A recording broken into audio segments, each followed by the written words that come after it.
My wife cheated on me with a rich man, and I decided that it wouldn't go without consequences. When I found out that she not only spent a night with him but also fell in love, my revenge became a complex and carefully planned game. I made her see everything she had truly lost, but the worst was yet to come. The secret I had been hiding pushed her over the edge. Revenge doesn't always bring the desired result, but was it worth it? Watch until the end to find out.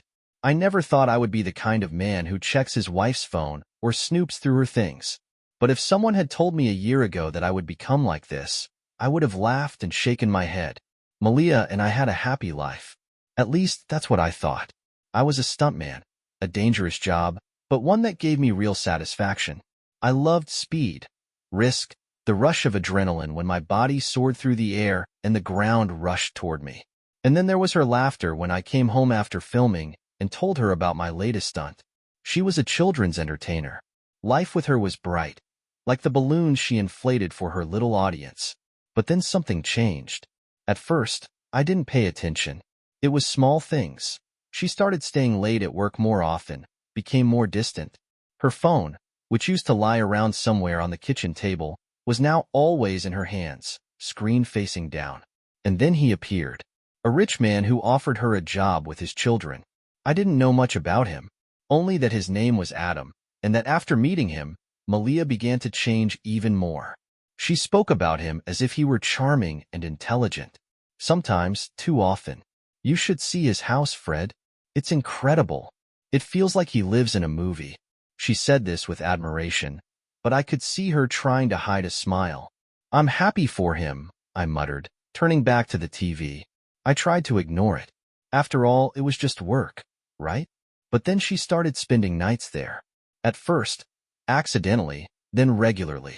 The kids asked me to stay. They've grown so attached to me, you know? I knew it was a lie. I noticed how she became colder, how she avoided my touch, how her eyes no longer sparkled when she looked at me. But I didn't have proof yet. I could only suspect, and I had to find the truth, even if it turned out to be dirty and painful. Malia stood in front of the mirror, adjusting her hair. She tied it up in a high ponytail, the way I loved. But this hairstyle wasn't for me.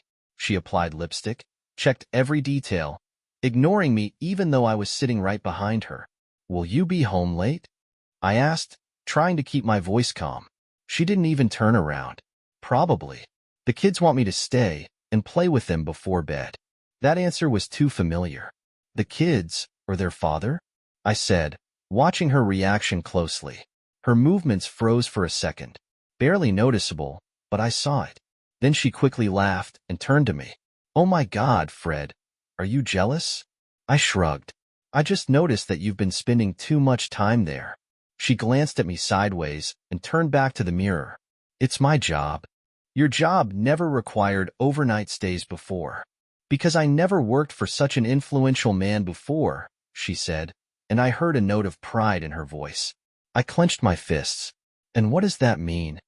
She turned to me with an innocent look. It means he pays well, Fred. Maybe instead of playing detective, you should be happy that I can earn on the same level as you. I stared at her in silence. She didn't say it outright, but I felt it. She had already drifted away. She grabbed her bag, kissed me on the cheek, mechanically, without any warmth, and left. The door closed, and the room fell into an eerie silence. I pulled out my phone and opened the messages. I need to meet with you. It's important.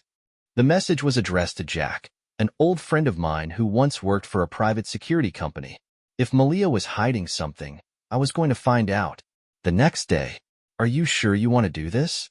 Jack asked, setting down his cup of coffee. We were sitting in a small cafe not far from my house. I had told him everything about her strange behavior, the late returns, her new job. Jack sighed and nodded. This sounds familiar. I've seen dozens of cases like this. At first, they're just helping out, staying overnight because of the kids. And then you find out they've been sleeping with another man for months. My fingers tightened around my cup. I want to know the truth. Jack looked at me seriously. All right, I can keep an eye on her for a few days. Let's see what she's really up to. I nodded. Thanks. He smiled and patted my shoulder. But be ready, Fred. You might find out something you don't want to know. I silently finished my coffee. Deep down, I already knew the answer. 3 days later, I received a message from Jack at 1 in the morning.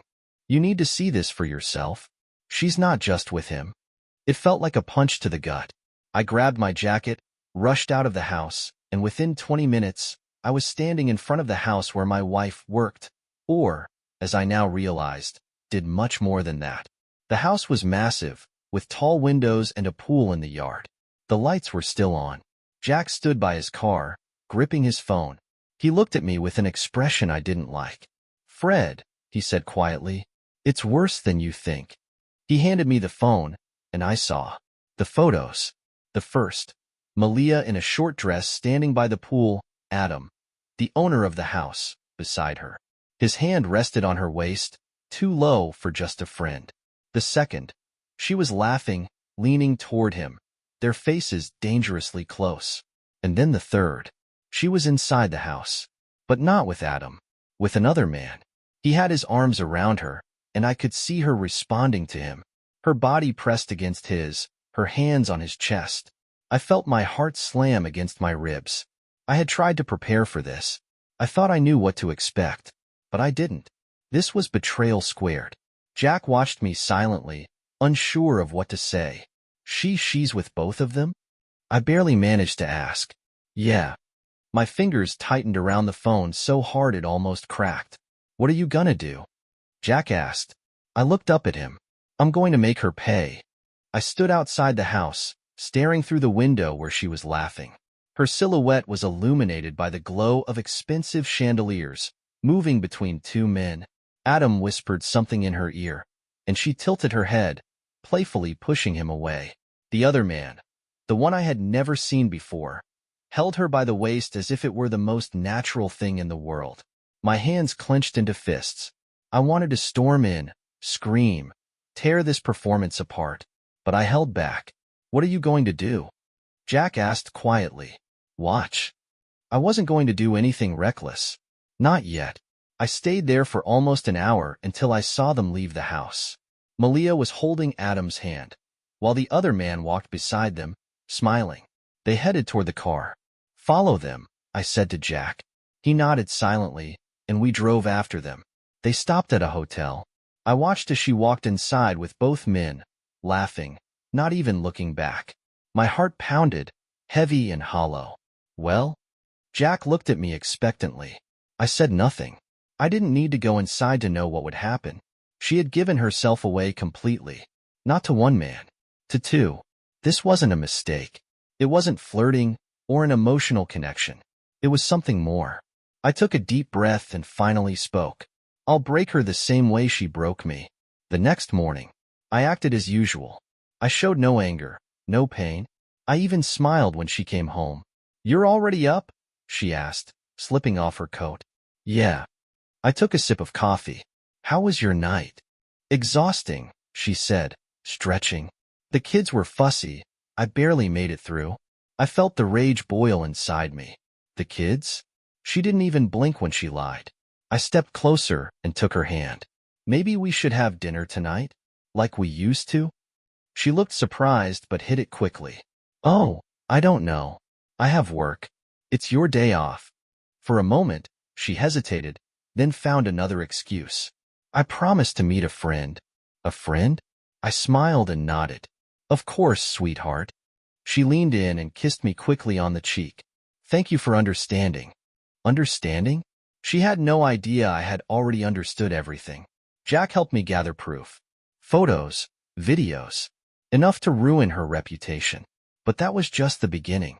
I started slow. First, I blocked her credit card. She called me within an hour. Fred, what's going on with our accounts? Oh, must be a bank issue. I'll take care of it. I didn't take care of anything. The next day, she called again. I can't pay for anything. Strange. Maybe you should go to the bank? Her voice was tense. Fred, what's going on? I sighed. Maybe it's a sign that we should spend more time together? She held her breath. Do you know something? I smiled. What am I supposed to know? She fell silent. Malia was smart. She could sense that I suspected something, but she had no idea how far it had gone. The next blow, her phone. I changed the passwords to her accounts, locking her out completely. 30 minutes later, she stormed into the house, furious. "Fred, why isn't my phone working?" "No idea," I said without looking up. "I'm not getting any messages. Nothing is working." I pretended to think. "Maybe you should take a break from your phone?" She stared at me, trying to figure out if this was a coincidence, or if I was doing it on purpose. "Do you really not know anything?" I stood up and stepped closer. "Do you?" She held her breath.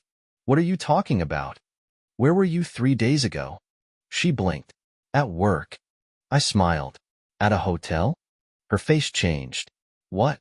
You were at a hotel? Not alone." She took a step back. "Were you following me? Why would I do that?" I tilted my head. "Weren't you supposed to be with the kids?" She inhaled sharply, searching for a way out. It's not what you think." "Oh? Then what is it?" She was silent. "You don't know what to say?" "Fred, please." "No. Now I'm the one who's talking."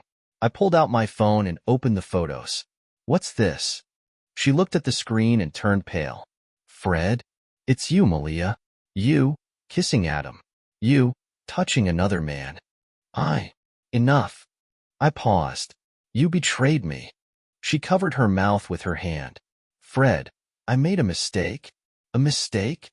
I laughed. "Not just one. You made a choice." She lunged toward me, trying to grab my hand, but I pulled away. "Fred, please." "No." I stepped back. "You lost me." She flinched as if I had struck her. What does that mean?" "It means you're going to feel exactly what I felt." Her lips trembled. "Fred?" I smiled coldly. "This isn't over." She turned pale. She knew I wouldn't stop. Malia sank onto the couch, her hands trembling. She tried to speak, but her lips only moved soundlessly. I didn't take my eyes off her. "You lost me," I repeated, and she seemed to finally grasp the meaning of those words. "Fred, please, let me explain." Her voice was shaky, almost pleading. "Explain? Explain what? That you slept with 2 men at once? That you lied to my face while jumping between their beds?" She lowered her head. "It was a mistake." I let out a bitter laugh. "A mistake? This isn't a mistake, Malia. This is your choice." I turned to leave, but she grabbed my hand. "Please, I don't want to lose you. Give me a chance to fix this." Her eyes were glistening, real panic in them. "Once, I might have given in. Once. But not now." "There's nothing to fix," I said in an even voice. "Fred?" She fell silent as a knock sounded at the door. We both flinched. I opened the door and saw a woman. Tall, striking, with long dark hair and sharp, piercing eyes. She was dressed in a dark blue suit and held a phone in her hand. "Fred?" Her voice was confident but not hostile. I looked at her, not understanding who she was. "Who are you?" I asked. The woman smiled slightly at the corners of her lips. "My name is Clara. I think we have a common interest."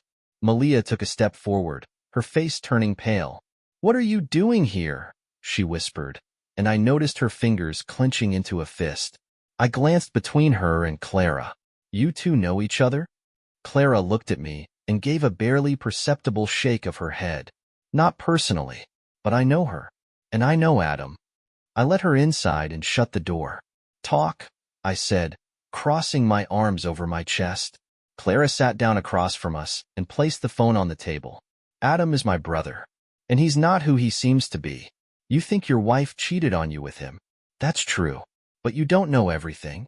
I felt the rage bubbling inside me again. "What do you mean?" Clara sighed.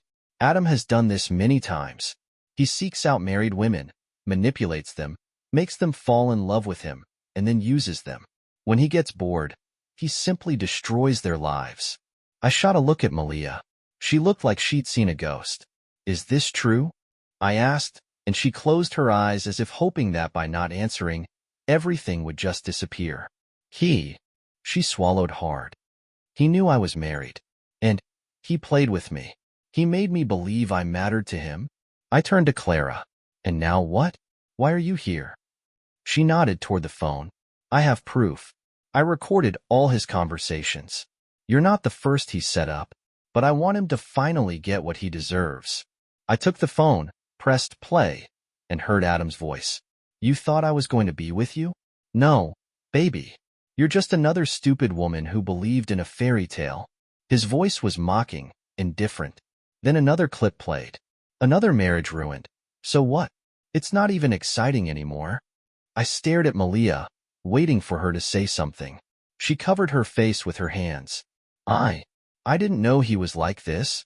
Clara stood up. I can help you get revenge, if you want. I looked at her. What are you suggesting?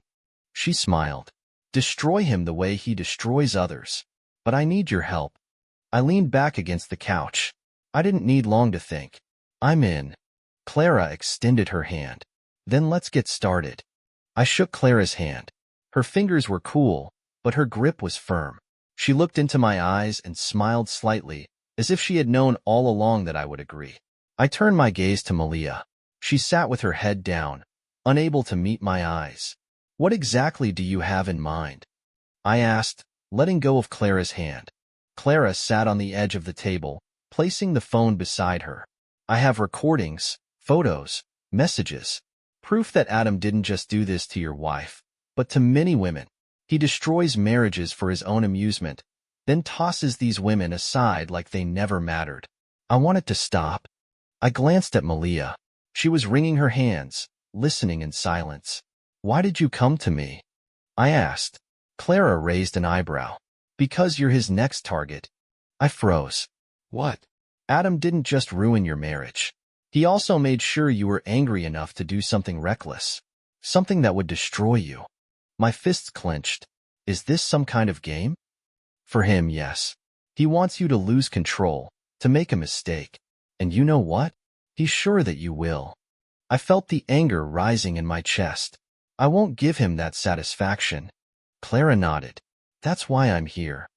I took a step back, crossing my arms. And what are we going to do? Clara looked at Malia. That depends on her. Malia flinched. Me? If you really want to make things right, you'll help us. She licked her dry lips. How? Clara leaned forward. You'll go back to him, and you'll betray him. Malia's eyes widened. What? You'll do to him what he did to you. Make him believe you're still his victim, and then we'll strike. I saw Malia's body tense. This is dangerous. Clara shrugged. You got yourself into this game. Now you have a chance to do at least one thing right. Malia looked at me. Fred? I didn't answer. I waited. She closed her eyes. Fine. Clara smiled in satisfaction. Then let's begin. The next few days were tense. Clara showed me everything she had gathered on Adam. Recordings of his conversations, screenshots of messages, photos with different women. This wasn't just cheating. It was a sickness. He found those who were married, who had stable lives, and he broke them. I saw his messages to Malia. He wrote sweet words to her, then laughed behind her back. Clara guided me through every step. She knew him better than anyone. She knew what would make him panic. He likes control, she explained. If he loses it, he'll start making mistakes. Malia started seeing him again, pretending everything was the same. I watched her come home late at night, saw her reading his messages and smiling. I hated it, but I knew it had to be done. One day, Clara brought me a flash drive. There's a video on here that will make him nervous. I plugged it into my laptop and hit play. On the screen, Adam appeared, sitting in a restaurant, talking to some woman. He leaned in toward her and said, I could ruin your marriage if I wanted to. She laughed. Are you serious? Absolutely. It's almost too easy now. I clenched my teeth, listening to his voice. This is the end for him, I said. Clara smiled. Tomorrow night, Malia will invite him to a hotel. We'll set him up the same way he set up others. I looked at her. And then what? And then, we'll make him lose everything. Evening came. Malia sat in front of the mirror, painting her lips. I stood in the doorway, watching. Are you ready? I asked. She looked at me through the mirror. Are you? I didn't answer. She stood up, grabbed her purse, and walked out. I pulled out my phone and typed a message. Everything is going according to plan. Clara responded instantly. Good. We're waiting for the signal. I checked the time. Just a little longer, and it would all be over. Or just beginning. I sat in the car outside the hotel, gripping my phone. The light in the room Malia had booked for the meeting with Adam hadn't turned on yet. She had just gone inside. Clara sat beside me, keeping a close eye on the building's entrance. He'll come, she said. He never turns down the chance to control a situation. I nodded silently, forcing myself to stay calm. I had to be cold, calculated. This wasn't just an act of revenge, it was a strategic takedown. A few minutes later, a black Mercedes pulled up to the hotel. The door opened, and Adam stepped out. He wore an expensive suit, a smug smile on his face, as if he already knew Malia was waiting for him. Ready? Clara asked. I took a deep breath and stepped out of the car. Let's finish this. Malia met Adam at the hotel room door.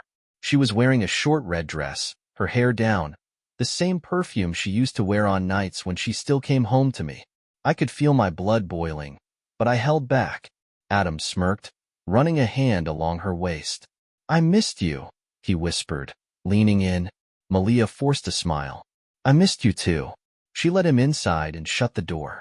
Clara and I stood in the neighboring room, listening through a hidden microphone. Are you sure she'll do everything as planned? I asked, clenching my fists.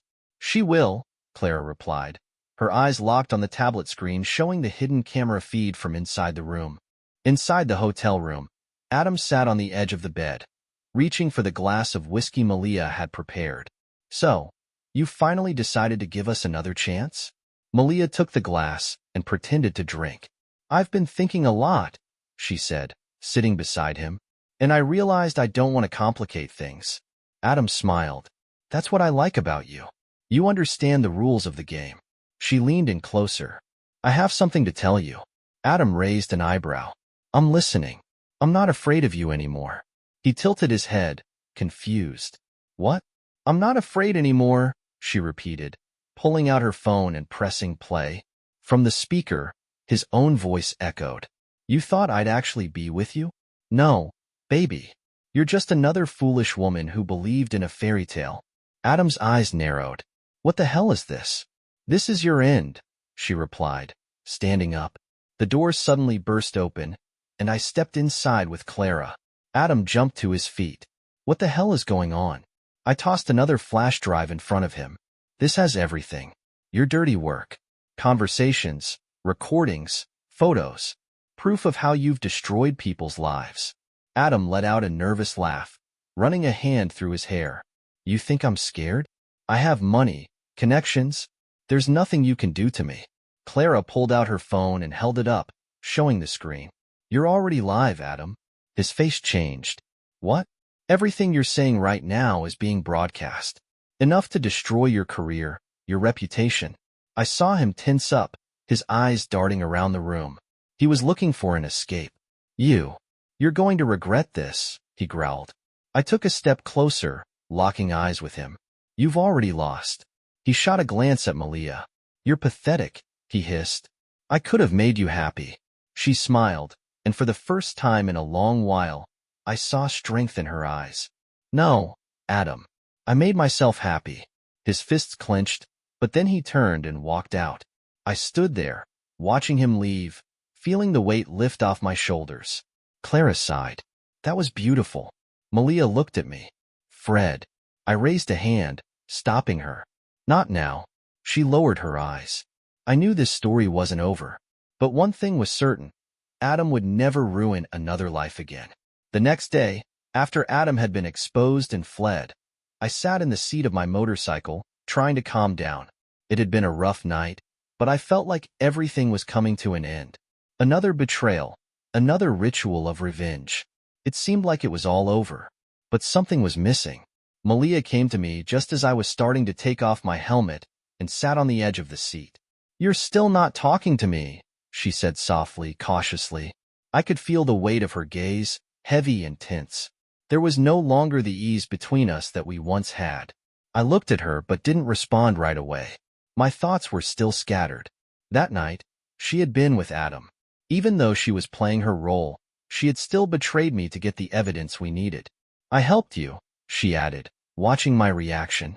Yeah, you helped, I gave her a slight, mocking look, but that doesn't change what happened.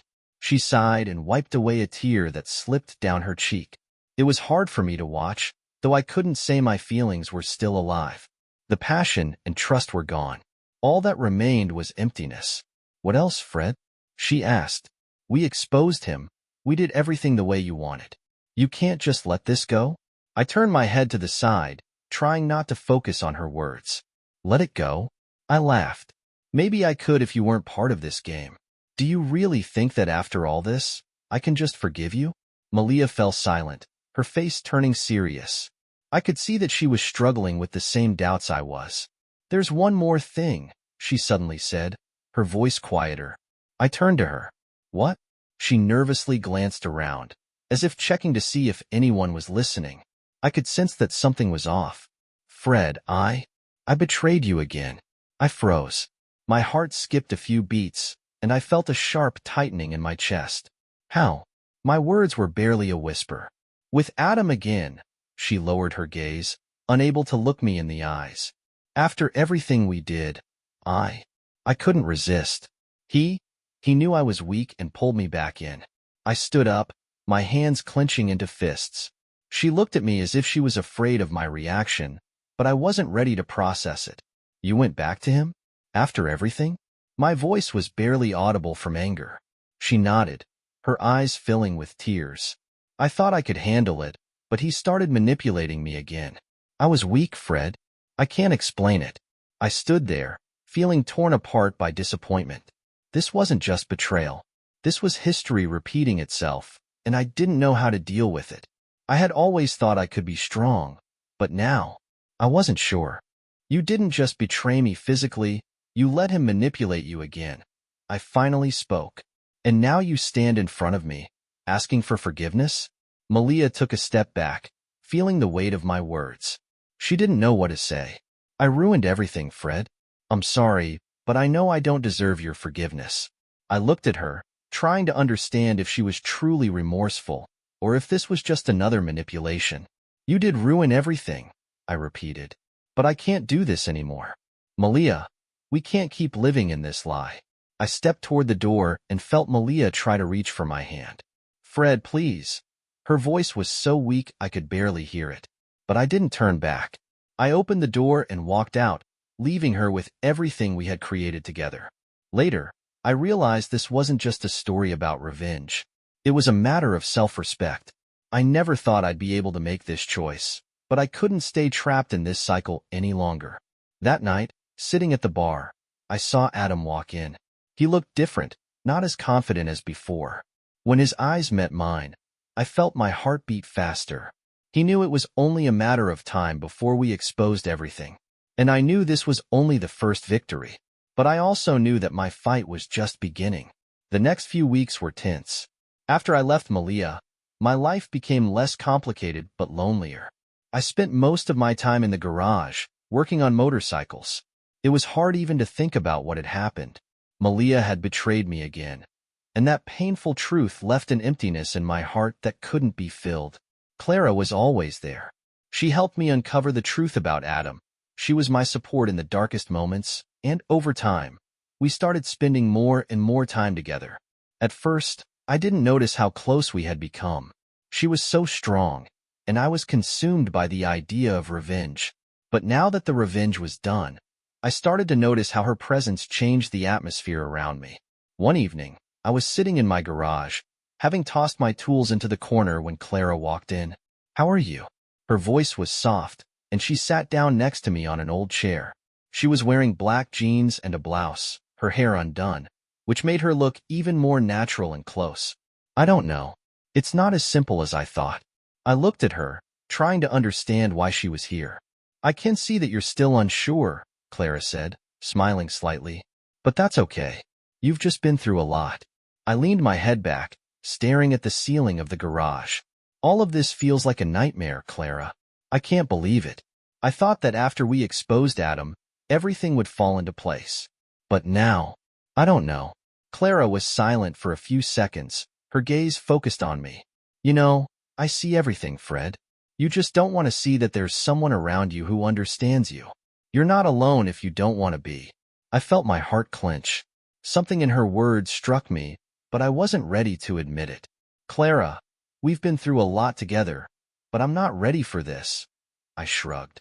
It's just not in my nature. She looked at me with a smile. You say that now, but I know that's not entirely true. I see how you look at me, Fred, and I know that we could have something more than just a shared battle. Her words hit me straight in the heart, and I felt something start to stir inside my chest, but I wasn't ready to acknowledge it. I don't know what to say, I replied, avoiding her gaze. This all feels too complicated. She smiled, stood up from the chair, and walked over to me. You don't need to say anything, Fred, she whispered, moving closer to me. Sometimes, words aren't important. And suddenly, without any warning, she kissed me. I was shocked, not knowing how to react. But her kiss was so gentle and yet intense that I couldn't resist. I wrapped my arms around her, and for a few seconds, everything else disappeared. Just the two of us in this little garage, where an incredible intensity filled the air. When we pulled away from each other, I was breathing heavily, watching her eyes. I didn't know you felt this way, I murmured. Clara smiled and placed a hand on my shoulder. You know, Fred, I've always been by your side. And that's not a coincidence. I understand you more than you can imagine. I couldn't argue. She had been there in all the moments when I was searching for answers to questions that wouldn't let me rest. And now, I was starting to feel that things could be different with her. That night, we didn't say much. But a new connection began to form between us, changing everything. Clara and I were two people who had been through terrible events, but we were ready to give ourselves a chance for a new beginning. And although I still wasn't sure where this would lead us, I felt that something new was already taking root in our hearts. A few days later, we met again.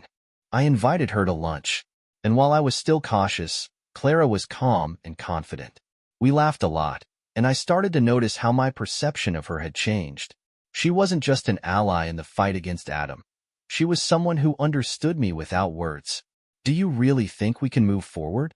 I asked her as we sat at the table. I couldn't hide what I was feeling. I think we already are, she said, smiling. And you're not alone. You won't be alone anymore, Fred.